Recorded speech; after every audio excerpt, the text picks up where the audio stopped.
之前你在太和山修行时，剖腹将你的肠、胃丢落于山坎底。如今两物已修炼成精，所以此次下凡要先收服他们，这样你所有的仙体均收回，你也才能真正主宰一切，对你日后降妖伏魔有非常大的帮助。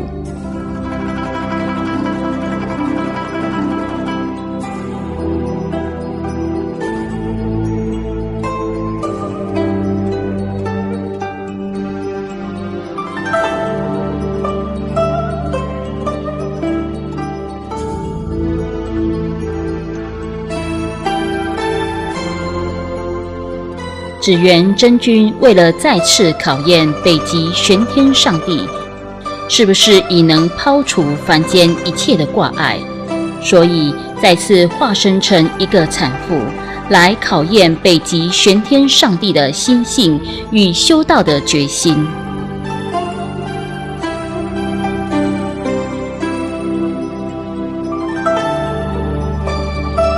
北极玄天上帝在前往黑龙江路上遇到一位妇人生产，妇人请北极玄天上帝帮她清洗一块刃布。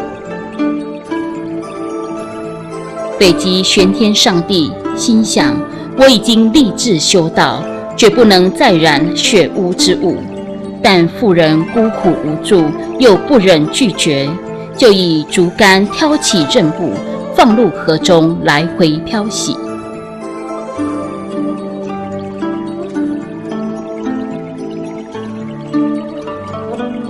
当北极玄天上帝将河中的刃布举起之时，竟然变成一面黑麒麟。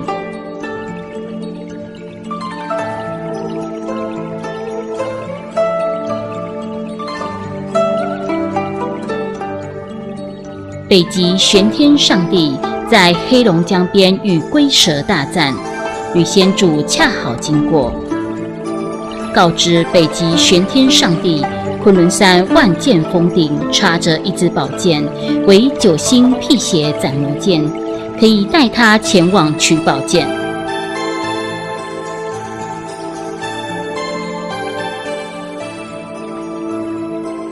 九星辟邪斩魔剑长9尺2寸，因北极玄天上帝拔剑时用力过度，宝剑出土7尺2寸时，剑身突然断裂，遂成为7星宝剑。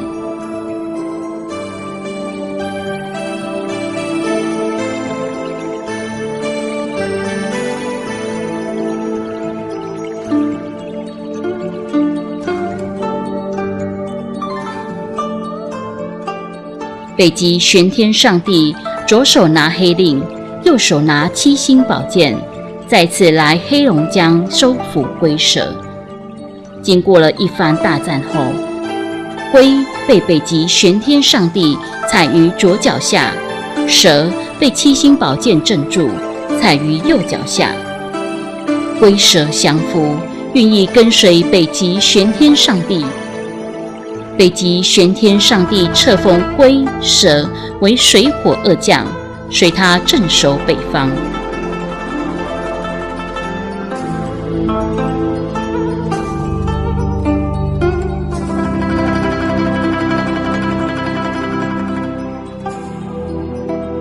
北极玄天上帝身穿战甲，披发赤足，手持7星宝剑黑令，带领水火2将及30万金甲神兵，经过多年的扫荡，陆续收服了6大魔王、36妖魔及72鬼怪，并作为北极玄天上帝的部将。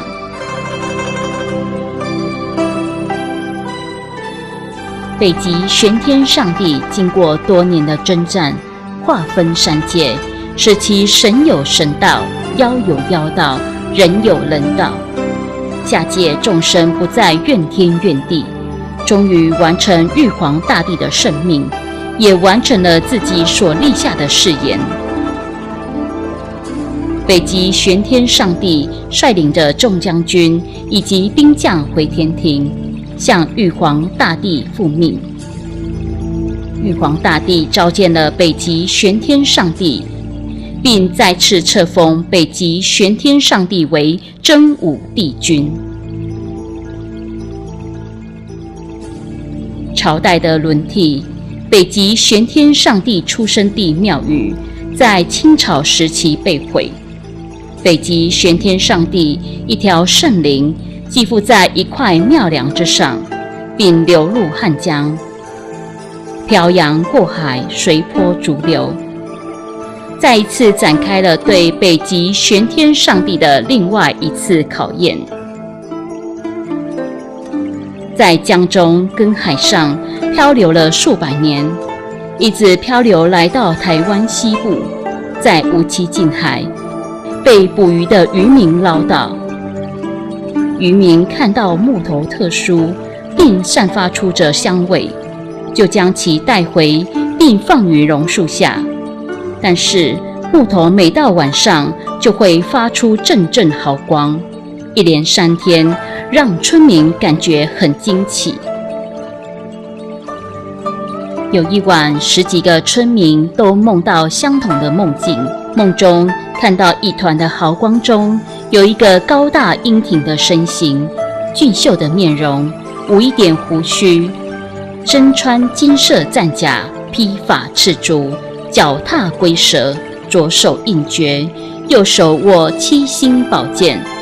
当村民对此景惊叹不已之时，忽然听到一句洪亮的声音：“吾乃武当山北极玄天上帝。”在众村民的商量之下，决定将这块木头按梦中所看到的身形雕刻。就这样，本村第一尊无须的北极玄天上帝金尊，在众村民虔诚期待之下，来到安良港。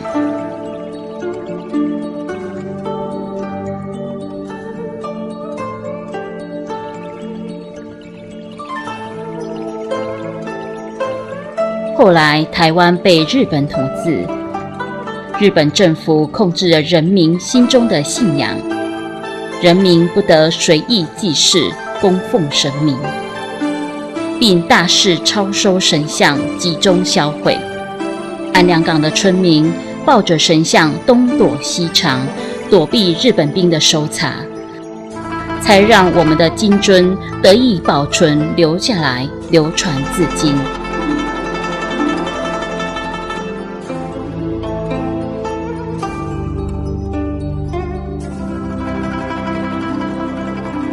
一直到台湾光复后，才能公开祭祀、兴建庙宇。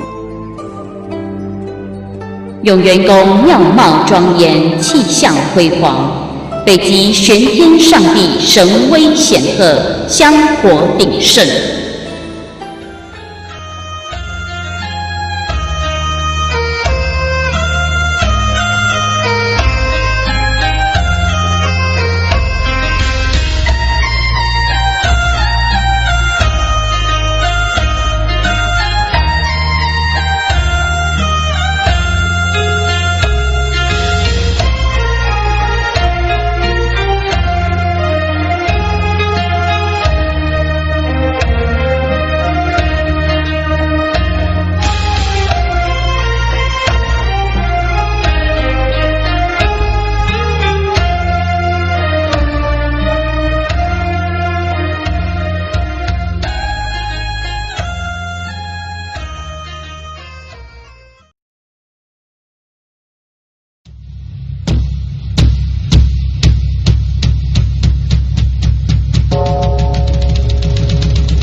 Taiwan, Wuqi District, Yongyuan Temple, the history of Northern玄天 Emperor.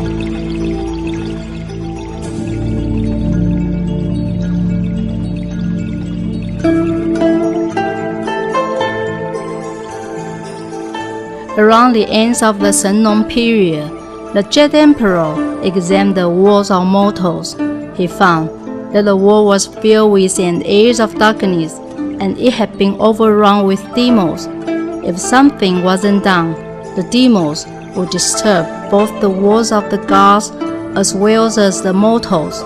The emperor knew there must be a man in the worlds of mortals who was capable of conquering the demons and restoring peace.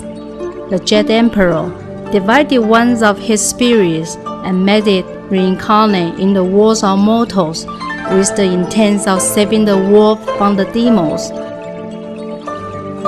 There was one place that still had not been overrun by demons, Jinle State, a land of pure happiness in mainland China, was full of prosperous fields and outstanding people. The king was an honest and dignified man. The queen was a gentle woman of great beauty. All the people lived in peace and worked happily. One beautiful morning, the king and queen took a walk in the garden. Suddenly, the queen saw a colorful cloud radiantly light up the sky and come down to the garden. It was the Jet Emperor's spirit being escorted by celestial beings. At that moment, a golden ray flew toward the queen and went into her belly. Soon, the queen became pregnant.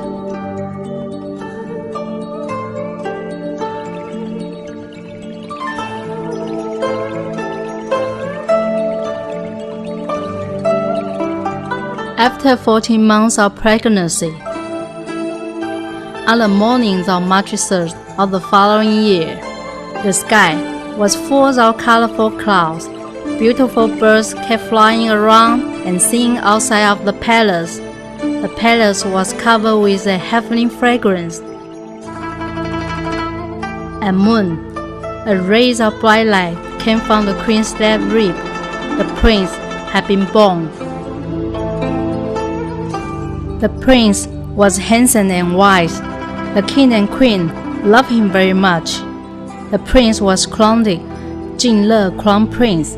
When the prince was 4 years old, he already could recite Si Jing. At the age of 5, he became an apprentice of Ziyuan Zhengjun. At 7, he could read scriptures no matter the time of day or night. He also had the ability to read and memorize quickly. At 10, he could already pore over class books. He knew everything from astronomy to geography. By the time the prince had turned 15, he had grown to 9 meters tall. He had the face of a full moon, the eyebrows of a dragon, and the eyes of a phoenix. The prince was not willing to be the king. He just wanted to help the people and fulfill his birthright to save the world. Therefore, he left a message for his family, which read, "I have been called to practice Taoism and clear the world of demons." Then he set out to practice his faith along the Taihe mountain. The queen was in great pain due to the departures of the prince. She called upon the kingdom's troops to help her search for him. After 49 days, they finally found the prince at the foot of the mountain Taihe.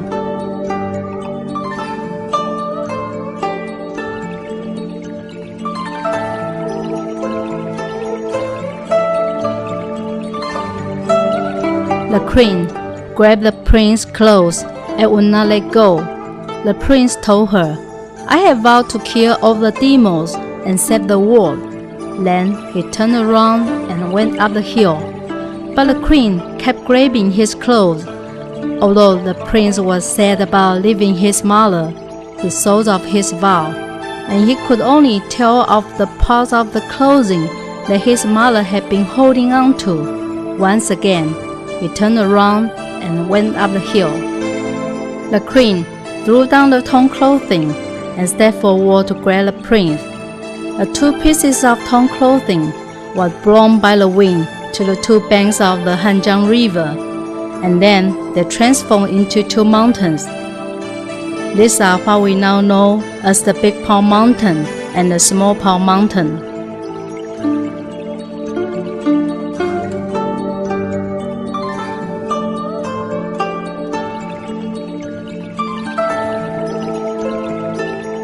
The prince looked at his mother with pain and helplessness, but for the people of the world, he had no other choice. Therefore, he took out his sword and drew a line on the ground. The ground split, and spring water came out and collected into a river. The river separated the prince and the queen on two shores. This river was called the Sword River by later generations.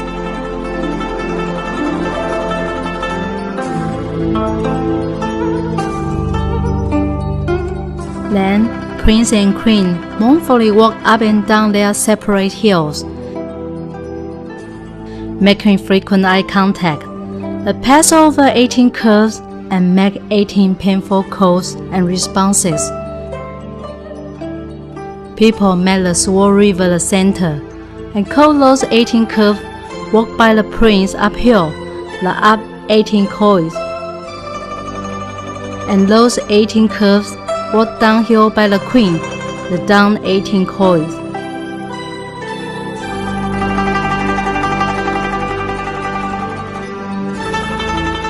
The queen continued to walk down the hill and took a rest on a rock. Worried about her son, having to live outdoors all alone, she started to cry sadly. The tears of the queen dropped to the ground and gathered into a small pool. This pool was called the Teardrop Pool.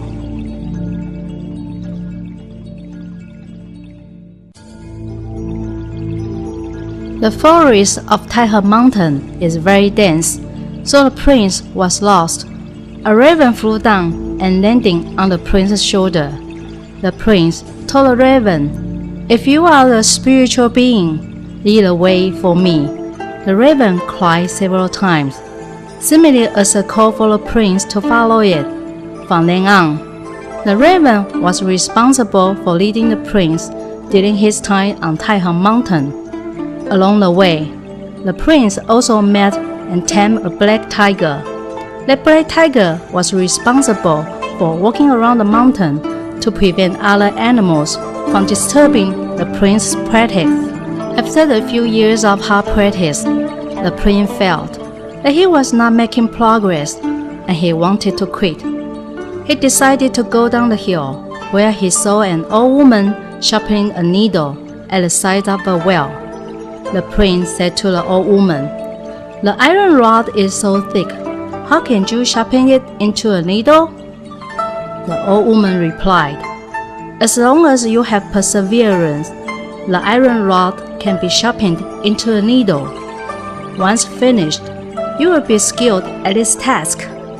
The prince suddenly realized that his practice was not successful because he had not had enough perseverance and he was not yet skilled enough.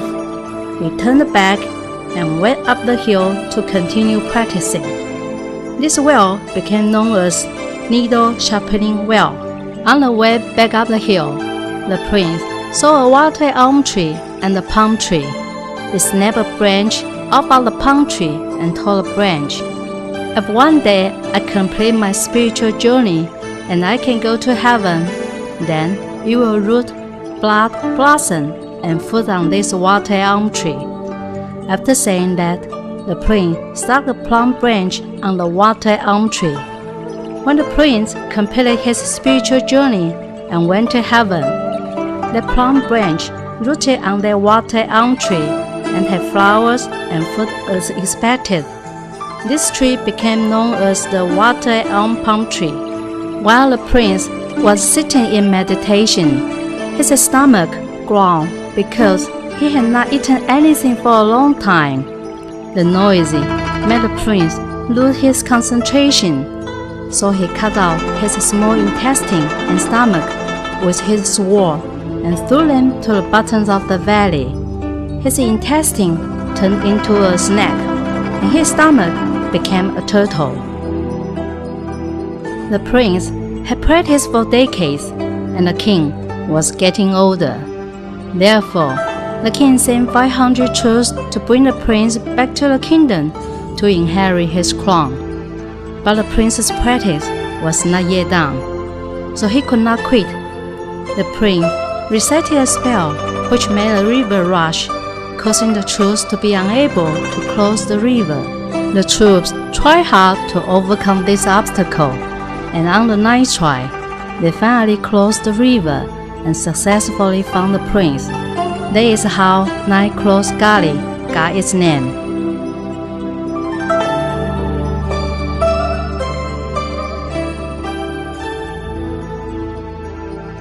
The prince preached to the troops in the hope they would practice together with him.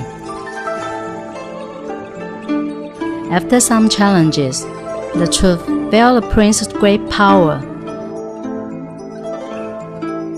They admired his vow to kill all the demons and set the war. And they were finally persuaded to practice with him.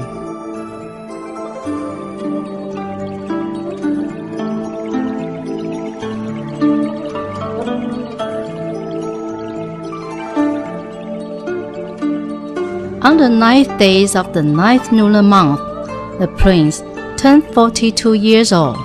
That morning, the prince felt at peace, and his body started to float. He knew that it was the sign that he was going to heaven. In order to test if the prince really had no distracting thoughts in his mind, Ziyuan Zhengjun transformed into a beautiful girl to tempt the prince. However, the prince remained unmoved and told the girl, "A woman should obey the morals of women and feel shame. How could you borrow me feverishly again and again?"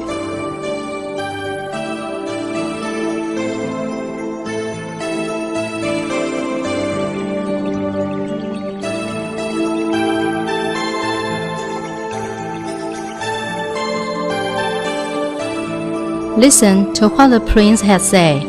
The girl felt so ashamed that she jumped into the valley.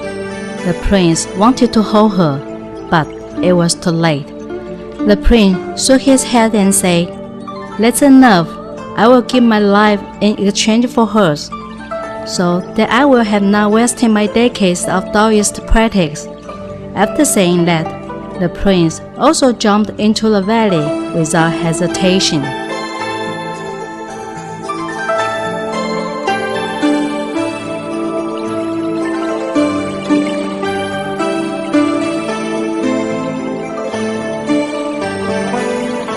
Five golden dragons, standing on auspicious clouds, grabbed him. The prince took on an entirely new look. He was now wearing golden armor. He stood in front of his master Ziyuan Zhengjun, who said, "Congratulations, you have passed the last test. Your spiritual journey has been completed, and you can go to heaven. Follow me there to pay respect to the Jet Emperor."